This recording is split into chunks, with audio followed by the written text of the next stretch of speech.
started this because we feel like there really needs to be a space in Trinidad right now for people to discuss any kind of issues, a safe, intimate space where people can come together and talk. And we really think that it's important to really develop a relationship with different leaders in Trinidad and Tobago.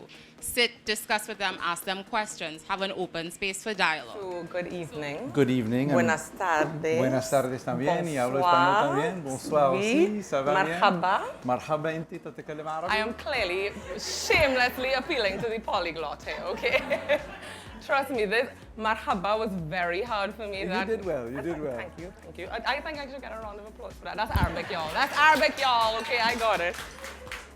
So, what do we call you, Senator? I've never met, by the way, I've never met this young man. And after 2 glasses of Prosecco, and that's a lot of R's and W's for me, so I'm really hoping he says we can call him Faris. Well, yes. Yes, okay. I am properly just Faris and always will be. Excellent. Well, that, that's clearly, that works for me. So, let's start with a loaded question. Who is Faris Al Rawi? I think that's a question that a lot of people want to know. We've seen you in the papers, we've seen you on TV, we've heard sound bites, but who is this person? What do you represent? That's an interesting question. One could answer that question from an outside perspective and then an internal perspective. Absolutely. If you ask my children, I'm the embarrassing father that they want to carry nowhere, who is certainly someone who you have to treat carefully. If you ask my friends, I think that the answer is a loyal and loving friend.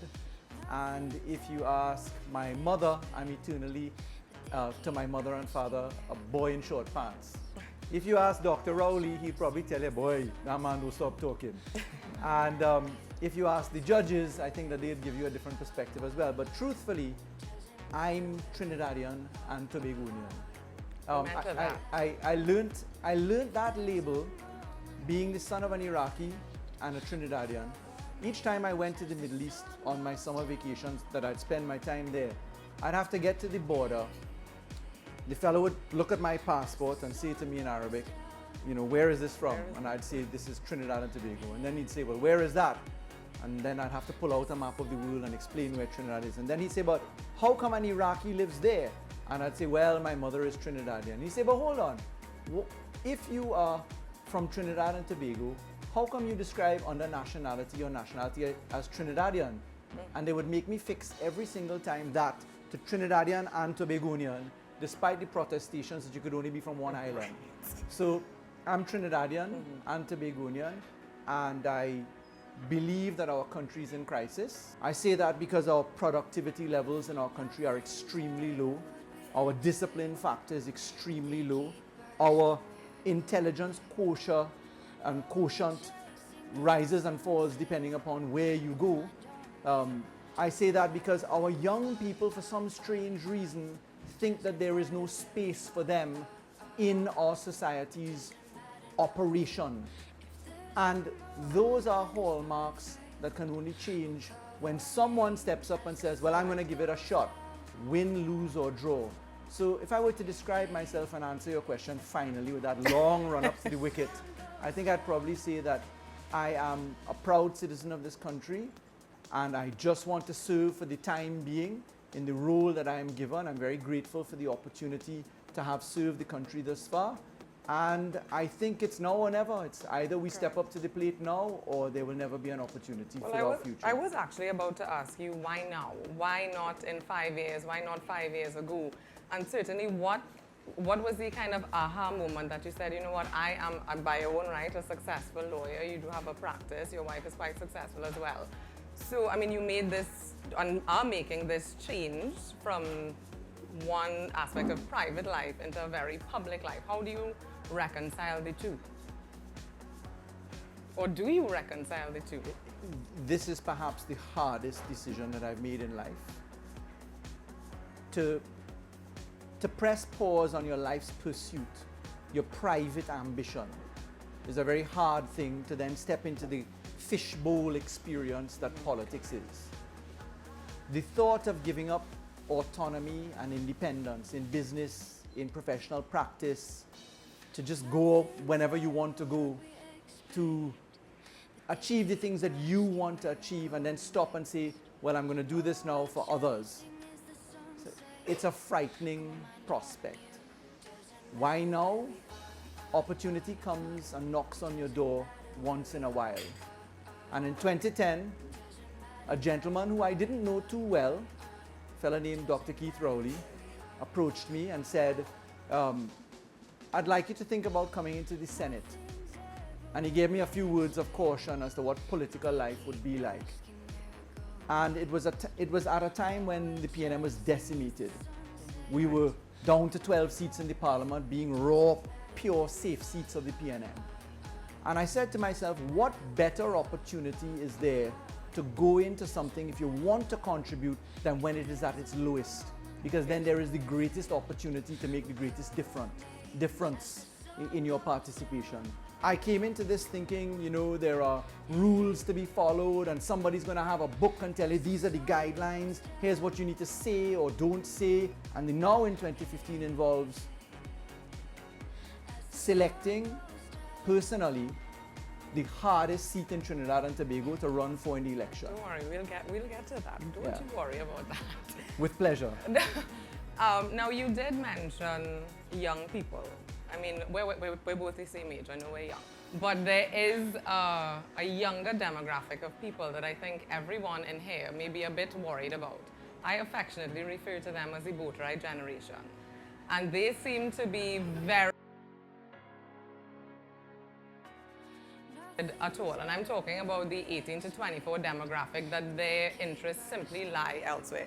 I'd like to read a statistic from you, quoted from Nigel Henry of Solutions by Simulation. This election may come down to who turns out to vote. Partnership supporters are 4 percentage points more likely to vote than PNM supporters. This is mostly driven by differences among age groups. While 73% of those over 40 years old said that they are very likely to vote, only 62% of the PNM leaning 18 to 24-year-old age group plan to vote in 2015. And of course, we're talking about, this is the next generation. This is, the brand new voters. And they seem to be, like I said, they're just not interested. Why should I vote at all? Sure. Well, I beg to differ with part of what Nigel Henry has put out. Terence Bipat, who's the campaign manager extraordinaire of campaign managers, who's sitting right over here, who doubles as my supposed bodyguard from time to time, right? Just for his sheer size, until you realize he's a pushover, anyway. right? But he will tell you, his testimony, that what Mr. Henry puts out there is not true of all of Trinidad and Tobago. On our many walkabouts in San Fernando West, we've come across young people in the same age group, gold teeth flaring, hard nose appearing young men. You'd think when you look at first blush that these are recalcitrant fellas who don't care. The minute the mouth is open, out jumps an incredible version of savvy and political savvy and social consciousness. There was a young man who we spoke to in an impoverished area in San Fernando called Mbakade. He has a tattoo of a teardrop and another teardrop. He wears a mask in front of the cameras. When that mask comes off and he stands up quietly with you at 9 o'clock at night when we go into the community, he tells you about the need for jobs, the space that is required for growth in the community, social services delivery, the fact that they don't want a handout, that they want a long-term plan for sustained living to be lifted into a form of pride. That is very different from the boat ride generation that you referred to. That generation also exists, particularly in Metropolis, Port of Spain. You find that many of the 18 to 30, 35 persons tend to be disengaged from politics. They see it as background noise, and really because they're so close to the noise. So you hear a lot of conjecture, you hear a lot of, oh, this is the same old, same old. You hear, well, what's in it for me? Unless I can see a discernible takeaway from the equation, I'm not interested. But that is not all of Trinidad and Tobago. The further out of metropolis Trinidad you grow, is the more the intellectual quotient and towards politics rises, not necessarily intellect per se. So what is there to offer? How do we plan to engage into this? The first thing is making politics sexy, if I could put it that way. Dare I comment here? And, I'll leave it alone. and what I mean by that is breaking it down to something referred to as, if that guy could do it, I could do it too. Is there space in there for me? Can I contribute in any form or fashion? And the first thing that we tell people in engagements is we can all be assisted by the fact, firstly, that you turn out to vote. Because half of me comes from a country where people die for the right to vote, and the other half of me comes from Trinidad and Tobago where we just don't care to vote. Take it for granted, correct. And it's an unusual crossing of paths. The starting point for our engagement is usually in the schools. So we engage very, very heavily in career guidance, in motivational speaking, etc. And you'll be surprised. If you catch a mind in Form 4, Form 5, 6-1, 6-2, you find that you awaken a spark of activism. You then get to university years and your eyes are on job and qualification and getting out there and earning $1. That's where you have a little bit of a fall off for some people. But then you hit back into the working world, and when you recover from the fact that you are the working poor, because when you first qualify you realize, good Lord, I did all of this to become the working poor. You then realize, well, how do I expand my basin there? And that's when you catch a second wave of minds. If you're involved in your political life, you're going to be involved in your country's growth and your own trajectory. And somehow it's beginning to catch on. The systems have not been working. We are honest in saying successive governments have not delivered to the level that society requires delivery. Including PNM governments Successive as well. governments, especially a PNM government, Yes. an NAR government, a UNC government. If you have failed to deliver in terms of the short-term and medium-term goals, notwithstanding your long-term benefits, excellent projects like the Point Lisas Industrial Estate or the general industrialization of Trinidad, that's long-term and we've done well with some of those. But if your short-term and your medium-term delivery is not discernible and you can't feel it and be immersed in it, then it's broken and it's not working. It is no longer sensible to take central government money and put it to the top of a pyramid, pour it into that pyramid where it fractures into lots of different places and doesn't get to its target because the targeting is wrong. We say we're taking that money and we're putting it at the base for spread out through the base so that local communities hire local people to engage in local projects to create local employment and local satisfaction. There are 14 regional corporations in Trinidad and Tobago. They are meant to be the ones who fix your drains, pave your roads, put the speed hump in, cut the grass so mosquitoes don't grow, have social workers who come and pick up the elderly, get school children to school, have the municipal police to move around town to make sure you're safe. How much money do they have to deliver it? None. How many resource personnel do they have? None. The city of San Fernando, which has 90,000 people in it odd, have 25 police officers available to pursue municipal policing for 90,000 people.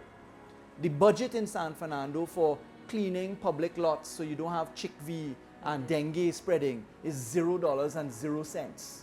So how do you achieve this if the money is not there and the bodies are not there? Come and walk into our constituency in San Fernando and come and see poverty like you cannot imagine. The other night we were on the wharf in San Fernando and we went into an old lady's home. The home is as big as this little platform here, made out of cardboard. The floor is punctuated by holes where rats stick their heads up as you go in. There's a lantern about the size of this bottle who neatly has no labeling on it. These people are truly professional. But there's a lantern which stands up and it flickers, and this lady is about as frail as somebody on her deathbed. And you wonder how there's no electricity, there's no water, and she is in abject poverty. That's what some of our people live in. But Faris, I'm sorry, I need to interrupt you here Sure. because arguably people would say that San Fernando is PNM country. Number one, the history of San Fernando is that it has changed MPs almost every single election. It has gone from PNM, NAR, UNC, PNM, PP. They change MPs every single election. I dare say that the political structure of Trinidad and Tobago is broken. The Westminster system does not work in this country. The Westminster model involves having the executive, the government, supervised by the legislature. We have 41 MPs currently in the House and 15 senators to supervise $400 billion in expenditure. We can't even meet frequently enough to get that done. The Westminster system operates with 750 people in the House of Lords, 650 people in the House of Commons. They have hundreds of backbenchers, if not thousands, 1,000 plus, that supervise the executive. Our system doesn't have that. So part of it, failure to deliver, is on the basis that our constitutional model is wrong. Part of it is a different one, that the targeting has been wrong. You put your money in central government, you pour it into the system, but it does not reach that old lady I was telling you about. There are no social workers knocking on her door. There's no ambulance coming to check her. Water did not get to her. Electricity did not get to her because she lives in a squatting community. You answered my question, so it's not so much of a question, but it's more of a personal plight. Being employed with the Ministry of Education as a school social worker, being attached to 7 schools in the Port of Spain area, and they're 5 days in a working week. It's impossible. With the scope and the type of issues that we have coming out of these schools, be it prestige or the junior sex. So I totally agree with the fact that, focus needs to be taken away from the top as well as funding and to be put into the systems, because I am of the firm belief that without proper systems being in place, proper systems meaning social systems, how do we expect a country to run? Because within the family, like I was speaking with someone earlier, a family builds a community, builds a economy, builds a country. And we are seeing the breakdown in the family. So when you said, why now? Why now? This is the time, because we are seeing the issues there. They are very much in our faces. And that is why we have the boat ride generation and those that are not interested, because there is a breakdown somewhere. As a Caribbean people, I find we have a mentality that is perpetuated by the gimme attitude. So there's nothing that drives an individual to say, let me go out and be productive. Because it does not start at home, because you're accustomed to the handout. You're accustomed to a government saying, or a person rather saying, oh, well, I'll wait on somebody to do that for me. There's nothing there to drive anybody, which again could indirectly and directly tie back into our education systems. We are not taught to work for what we have. How do you plan to address those issues? You ever listen to the way American politicians speak? Sleeves rolled up, neck open, very staid and presented, but they speak in very simple terms. We have to get on with the job. We just have to do it. We have to have faith. We just have to be more productive. You never hear a long treatise on how it's going to get done. The politician's role is to inspire and create the environment of confidence that you know what you're doing, so that when you run into the difficulties that you're able to do that. We have to buy into the fact that this is our country. We have to be able to say, when we hold our Trinidad and Tobago flag, that's my flag, that's my country. This is where I am living, this is what I am committing to. That's the first thing that's required. How do we get back to that patriotic value system and that productivity and critical thinking system? I think you've answered it in what you've said. Our state welfareism is at a very high level right now. Our budget has ballooned to $60-odd billion a year, where 75% of it and more is actually on recurrent expenditure. Moody's downgrade was based in part upon that, how large and fat our subsidy system is and therefore our welfare system is. And you're right, Trinidad and Tobago, if a roof blow off, the government had to fix it. My house wall break in, the government have to fix it. If my car can't start, the government had to fix that. When we walk in the road as politicians, what all they do for me? I want a house. So we have encouraged what I call the Roman Colosseum model, where we satiate the masses by throwing out goods to keep them quiet. Can we continue along that model? No. The reality of our existence in this universe, on this earth, in this hemisphere, in this sector, in the Caribbean, is real. Oil and gas. Is it at the level of profitability that we want it to be? No. Why? The rest of the world caught up. Is there incentive for the oil and gas producers to come here and drill and find oil in Trinidad and Tobago? There is, if the incentive price is right. If they don't get it, off to Qatar, off to Africa, and so we go. There's competition for rigs right now all over the world. Are we going to have to bite that bullet just now? 2016, 2018, 2019, when our gas pricing in our contracts with our partners matures. And the sweetheart deals which we had are going to come up now for retesting. So it's not so much I have $100 for a barrel of oil and it's now $50 and I've lost 50%. It's not so much that. What's my royalty take on $50? What's my royalty take on $100? Under the sweetheart arrangements now, it's very high. Is it going to have to be renegotiated? Yes. So now the question is, what is your percentage of the reduced value? That's the big question. But it comes back now. If you take that, it's a long way of answering your question because it's a complex question.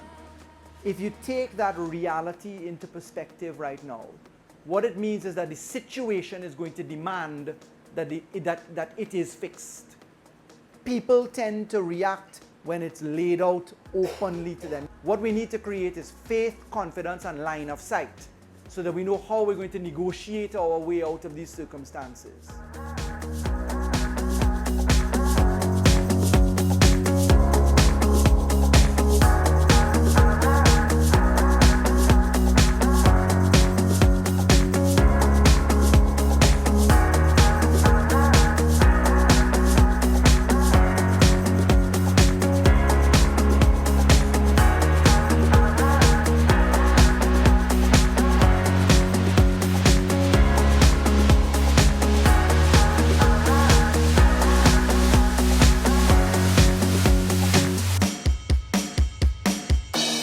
Nothing's ever what we expect, but they keep asking where we're going next.